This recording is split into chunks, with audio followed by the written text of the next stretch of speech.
Hello my friends, welcome to a new video. Today I will do a comparison between the Next Level Racing GT Lite Pro and the Playseat Challenge X. If you look at the concept, they look very similar. Both are full simrigs that can be folded, but when you put them back to back, you notice that there is a very large difference between how Playseat and Next Level Racing gave form to the idea. So when it comes to configurability, I think the Next Level Racing one offers a bit more configurability. Especially a big difference here is the steering wheel. So the steering wheel of the Next Level Racing can be put a bit higher and lower, and that is something that you don't have with the Playseat Challenge X. For the rest of the configuration, be it the pedals and the seating position itself, well, they have their own types of configuration, but in the end it's almost the same.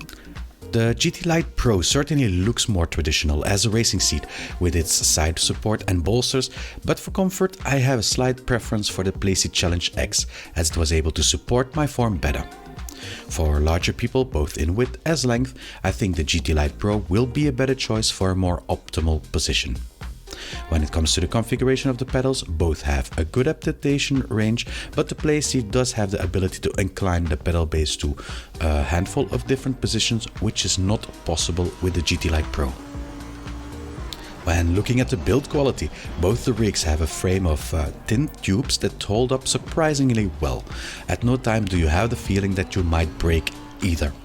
When it comes to sturdiness, however, there are some things to be said. Both the wheelbase holders are subject to quite a lot of flex when using them. This is caused by the mechanism to get in and out. The GT Lite Pro seems to have a bit more issues with it than the Challenge X, but to be fair, when driving, it's hard to tell which one flexes most. With the GT Lite Pro, there are some straps that run from the wheelbase holder to the pedals, but to be honest, I didn't notice much of a difference. The pedal base holder of the GT Lite Pro seems a bit more sturdy, but that is to be expected because of the design and the ability to fix the pedal base with 4 bolts. Another difference is the paint used on both. The paint job on the Challenge X just stands out more, feels thicker, smooth and more qualitative, with the addition that it seems to be less affected by scratches. Something that is really different between both these rigs is the hubs that they use, so for configurability and build quality. The GT Lite Pro uses the same system as that they used for the GT Lite and the FGT Lite. Now, they have very big teeth, interlocking teeth, and they have the both the legs connected to it. They have the wheelbase holder connected to it. They have the shifter connected to it, and well, it is a lot. And you see it when you want to configure it, that it is really a pain in the ass to get in the right position. That is, if you have to fold it in and you have to fold it out again and then get it into the right position, it is really a pain in the ass. On the other hand, we have the Challenge X, which has the hub, which just controls actually the folding mechanism of the legs, and it's much more simpler. It has smaller teeth, is made out of metal, not plastic, and it has some little numbers written on it, so it is easy to set up. It is easy to remember in which position you were in, which you were good in. So it is such an improvement between the Challenge X. The Challenge X is much better when it comes to that than the GT Lite Pro. I said it before and I will say it again. The system of hubs on the GT Lite needs refinement, or at least be made a bit more simple. I understand why Next Level Racing has opted for this, but by doing so they made the GT Lite Pro very handicapped when it comes to space saving and user friendliness. These are some of the key features I associate with how they marketed the GT Lite Pro in the first place. The usage of hubs in the Challenge X is the first attempt of Playseat, and they just made a better product by sticking to the principle that made the challenge a success in the first place. Make it easy to use and perfect for the people that just want to drive an hour in front of the TV when the kids are asleep, with all evidence of the ride being gone in less than a minute when you are done. In the end, both score sufficient when it comes to build quality. However, the design of the Playseat just feels more high-end and thought through. This I attribute mainly to the design and aesthetics of the seating area, but also the paint and quality of the used hub. One note though, the blue levers of the hub will lose paint quickly when using them.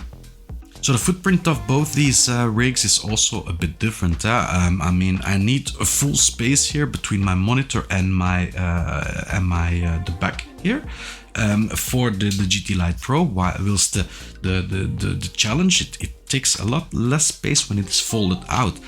Yeah, it's something to also take into account. So when it comes to features, I think in the past Playseat would have lost always to Next Level Racing, but they did came a long way with their Challenge X. So you have the attachment material, you have the shifter holder, you have the cable clips which come with it. So yeah, they really did an effort with the Challenge X, and it is up to par with the Next Level Racing one. Only thing that I want to mention is that the shifter holder for the Challenge X, it only is suitable to attach to the steering wheel holder. There is of course the extra pre-drilled hole in the side of the Playseat that will accommodate a shifter holder, but for this, yeah, I would say the Next Level Racing one is just better out of the box. When we look at the price, well, it is priced the same thing, €300, $300, it is the same thing. However, I already saw a reduction of the Challenge X for $250 at a local retailer here in Belgium. And the Next Level Racing one, I haven't seen any reduction yet with the retailer. So yeah, 300. I already said it in the review of the Challenge X. I find it very expensive. $250, that's already more manageable, but $300 is just too high for both of them. Price is something really relative also, so I might find it too expensive, but I do think that it is the case for most of the hardware out there. When it comes to availability of the seat, it's pretty good. Playseat and Next Level Racing are two big brands that work with dealers all over the world. As a conclusion, well, I would say if you want more configurability, you go for the GT Lite Pro. If you want something else, go for the Challenge X. The Challenge X is so much better. It is more portable.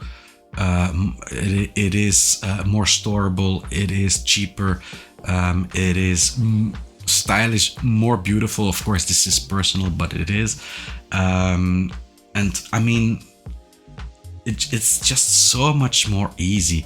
You clap it open, you sit in it, you play, you clap it closed, you put it against the wall or just without the wall, because it can stand without the wall, and you're done. And that is something that I really miss with the GT Lite Pro. That's not a possibility. If you play like an hour and then you have to fold it in, yeah, it just takes too much time to get this up and running. And that is, if you think about buying the GT Lite Pro because of its configurability, yeah, why do not spend a bit more and go a bit higher to a jeweler profile? They are also around 400, 500 euro for a decent one. So yeah, the GT Lite Pro, even if it is an enhancement over the normal GT Lite, I really can't recommend it. That is, I can't recommend it over the Challenge X. In its own right, the GT Lite Pro is a very decent rig, and those that bought it will surely enjoy it. It is clear that Next Level Racing has taken a few paces in the right direction, but compared to what Playseat has been able to present in the form of the Challenge X, it is just too little. Thank you all for watching. I hope you had something from this video. As usual, leave a like if you did and subscribe if you want to see more reviews, more versus videos. I will see you all next video. Bye bye.